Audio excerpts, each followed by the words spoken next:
In today's video, I'm going to teach you how to add service charge on Square. By the end, you'll know exactly how to set up a fixed or percentage-based fee using Square's built-in service charges feature, and how to make it show up the way you want at checkout. First, sign in to your Square dashboard on the web. The service charges feature lives in the dashboard, not the mobile app, so using a computer browser makes this smooth and consistent. Once you're in, head to Settings, then open Account and Settings. From there, choose Payments, and you'll see an option called Service Charges. This is where you create and manage the fees that can be added to your sales. Click Create Service Charge. You'll be asked to enter a few details.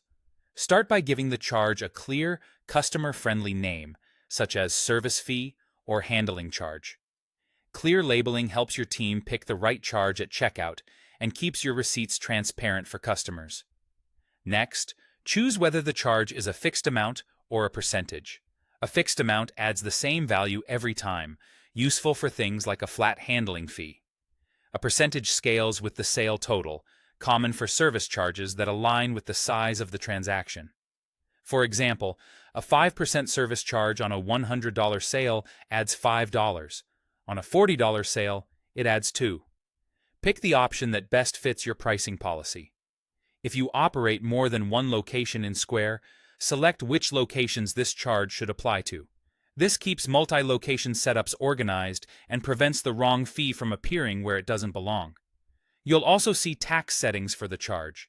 Decide whether the service charge should be taxable or not based on your local rules and your business policy.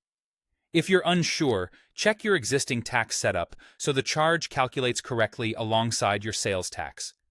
When the details look right, save the service charge. It's now available for your team to apply during checkout. At the point of sale, you can add the charge to a sale when appropriate, so it appears on the customer's receipt. Depending on your Square setup, you can also configure it to apply automatically for certain order types, such as specific online orders or service categories, which helps standardize charges without extra taps. Before you wrap up, double-check that the name and amount display as expected on a test transaction and that the totals match your tax preferences. Keep charge names consistent across locations and review your reports periodically to ensure the fees are applied the way you intended. That's it. Your service charge is ready to use in Square.